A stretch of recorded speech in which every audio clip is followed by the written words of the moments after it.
Hello friends, welcome back to the channel. Today's Sunday, November the 5th, and we got 5 games on today's schedule. As usual, we're going to break down each game separately. We're going to do our analysis. I'm going to give you guys my insight and my best picks for every single game. Before we get started, let me start off by saying, guys, that I am doing this video a lot earlier than I usually do. I am going to be a bit busy today, and I wanted to get the video up. I didn't want it to be up too late. Decided to do it earlier. So, guys, the lines that you're going to see on the card are overnight lines. They are subject to change. There's going to be a high probability that the lines are not going to look like this during the course of the day, but don't worry, I will be updating the information down on the comment section along with my best bet of the day. For those of you that are new, this is what I do here. I do free picks for all the games, analysis, like you'll see on this video, and my best bet of the day about an hour before tip off. I'm going to post it down as a pinned comment. I also have it on my Twitter, my X. You can see the Pick'em NBA bets. So if you're new, subscribe to the channel and hit that notification bell. Also, drop a like, guys, if you're going to like what you see on this video. I would appreciate the support.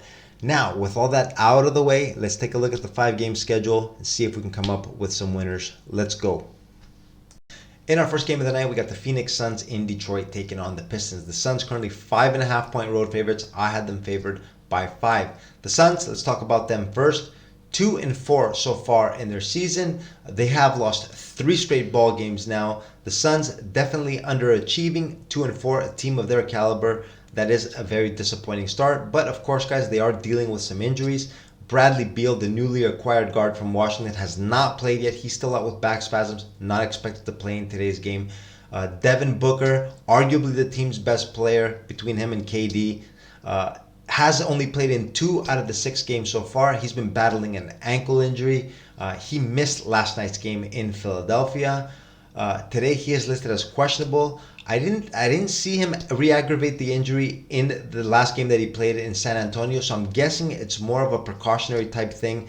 I'm guessing that he will probably be in the lineup tonight. I think with a back-to-back set, they're trying to ease him back into the lineup. My guess, we don't know yet. I'm just guessing. I'm speculating here.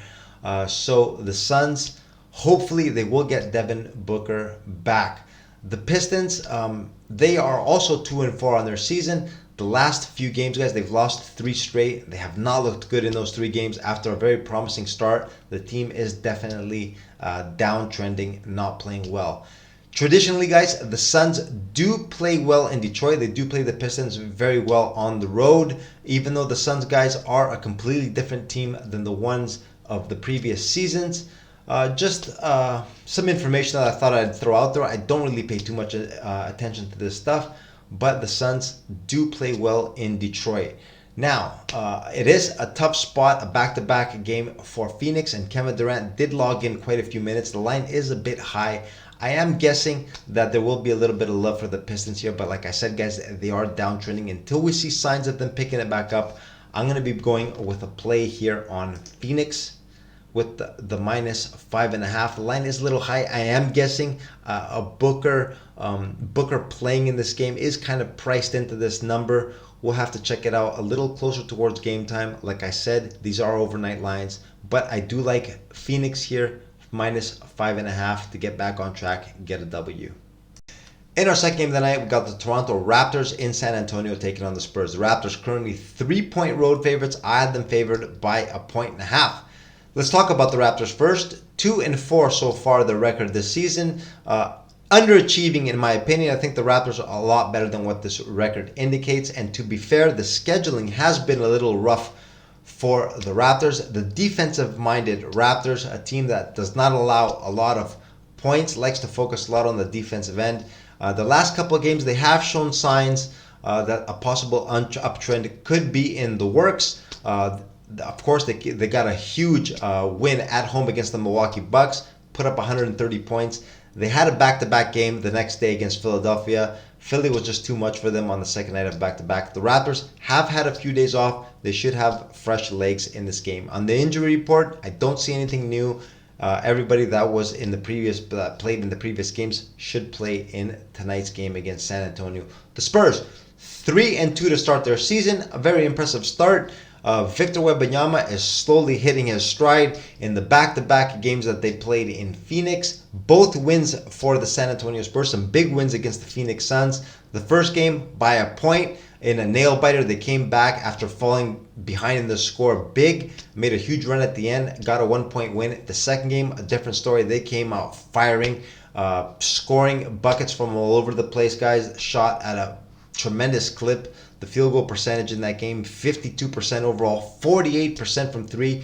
Victor Wembanyama scored 38 points, had his best game as a pro. The rookie phenom, 7'5" big man.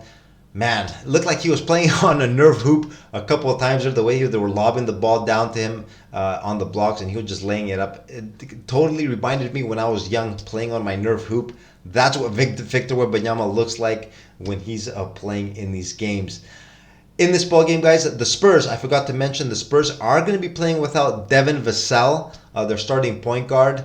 This guard, guys, that got an extension this offseason, getting paid $30 million a year. He's no slouch. Him and Wembanyama, the two top players on the team. He's not going to be in the lineup tonight. Looks like he injured his groin in that game against Phoenix. Only played 17 minutes. He's not expected to play in this game. A 3-point line, obviously, it's a 1.5 point. It's higher than what I had estimated in favor of the Raptors. Devin Vassell, guys, usually when a star player is out, I like to put action on that team. I think the remaining players, like I say, like to rally around each other, fill in his spot, and perform well. But, guys, I think the Raptors here will be able to lock down on defense. They will have fresh legs. I think they will be able to come away with the win here. I'm going to take him here, though, on the money line. This game could be a little too close for comfort. I think Toronto can squeeze out the win in this game, though. I'm going to take Toronto here with the money line. In our next game, we got the Golden State Warriors in Cleveland taking on the Cavs. The Cavs currently 1.5 point home favorites. I had them favored by 2.5. The Warriors, let's start off with the Warriors. 5-1 so far this season. They lost their season opener, and ever since then have won 5 straight. The last couple, guys, have been a little shaky, though. Against Sacramento, they needed a last-second jumper by Klay Thompson in order to squeeze out a 1-point win in that game. And in the previous game, the first in-season tournament game for the Warriors, on the road against the Oklahoma City Thunder. The Thunder, who were playing without Shai Gilgeous-Alexander. The Warriors needed a last-second layup by Steph Curry in order to squeeze out a 2-point win in that game. They are an experienced ball club. They know how to get those games, and they have. They're currently on a 5-game winning streak. The Cavs, they are 2-4 so far in their first 6. Have started off extremely slow. They are also one of the teams that have started the season off with a lot of injuries. Fortunately for the Cavs, they have gotten all their players back. Jarrett Allen and Darius Garland came back in the team's previous game. A loss in Indiana. They could not contain the Indiana Pacers offense in that game. Suffered a defeat. But the players did get their feet wet. They are expected to be in the lineup tonight. The Cavs should be at full strength. Very interesting matchup in this game, guys. How am I going to approach this? The line, as you can see, is a point lower than what I had estimated. I'm still not ready to put any action on the Cavs until they show me something. But what I am going to do in this game, guys, I am going to look for a total play, an under 224.5. The reason being, they got Jarrett Allen back at the lineup, guys, the anchor on defense. They got size. The Warriors, we know, are a smaller team. They're probably going to get banged up on the boards against the Cavs. I think it's going to be a low-scoring affair. Under 224.5 is what I'm going to go with in this game.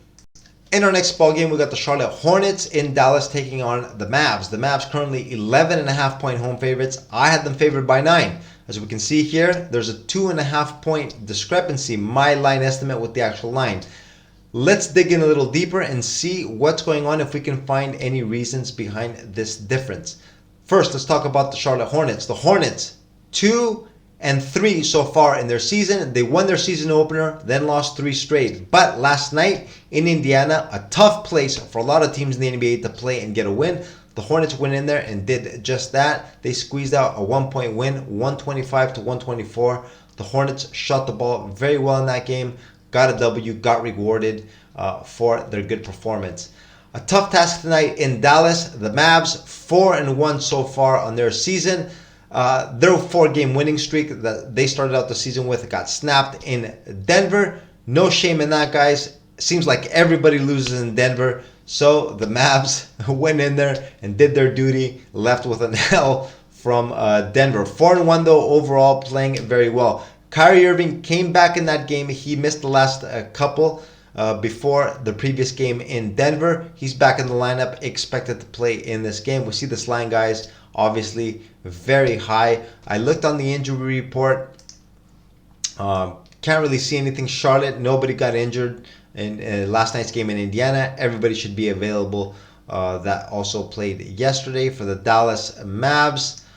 Kyrie listed as probable. Like I said, he missed out the team's 2 previous games before coming back in Denver. He's expected to play again. Guys, this looks like a mismatch on paper. I know it's very, very tough taking these many points, laying these many points on the Mavs, 11.5 points. But I'm going to give it a shot here, guys. I think this up-tempo style that Charlotte likes to play, we won't see too many close numbers, it's either going to be a blowout one way or the other. They're either going to hit a good game and hit all their shots, or they're going to miss them all and get destroyed. In this game, I think there's a high probability that Dallas stomps all over them. I'm going to take him here with the minus 11.5. I know it's not an easy play. These are a lot of points to lay with Dallas at home.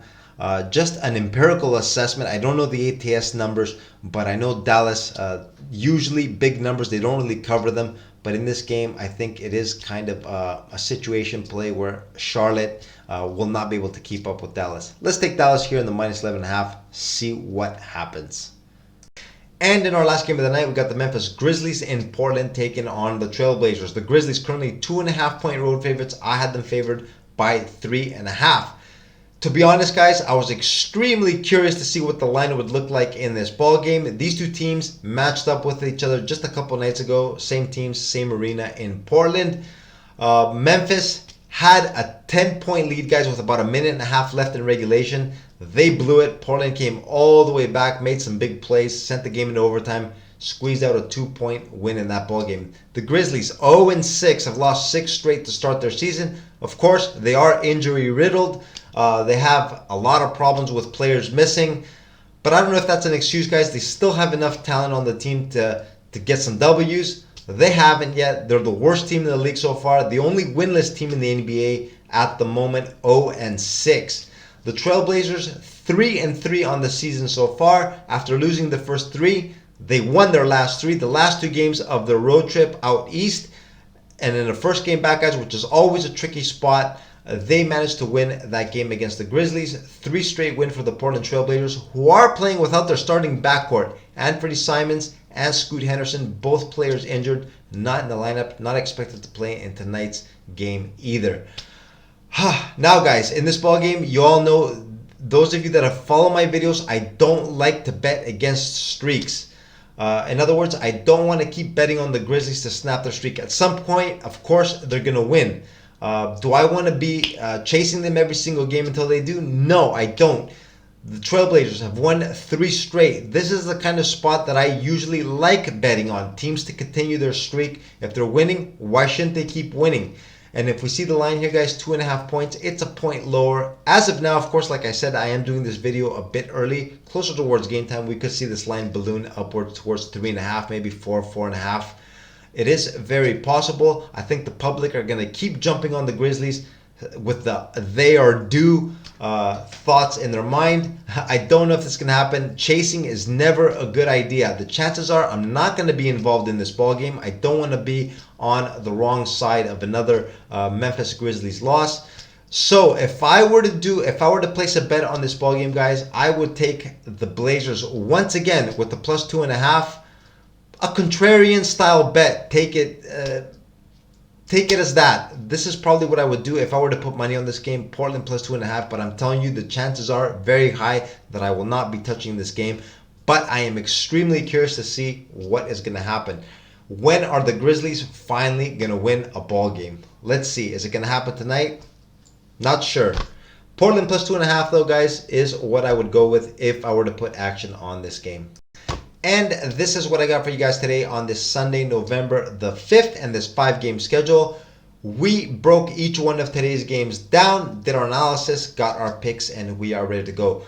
Now, like I mentioned at the beginning of the video, guys, I am doing this video a lot earlier than what I usually do. That's why the lines on this video are subject to change. Keep that in mind. It is still very early. I will update the information though during the course of the day, along with my best bet of the day, which I will be posting as a pinned comment about an hour before tip off. Also down on at the bottom of the screen, you can see at Pick'em NBA Bets. You can also follow me there on Twitter, on X, whatever you guys prefer. I always post my best bets of the day over there as well. And that is it, guys. I am going to stop. I'm going to cut the video right here. I'm going to wish you guys good luck on your plays. I'm going to update the information, like I said, a little bit later during the course of the day, along with my best bet. If you're new, subscribe to the channel, hit that notification bell, and don't forget to like this video. Thanks, guys, for tuning in. I will see you in the next video. Good luck on your plays. Have a nice Sunday, and I will check you later. Peace.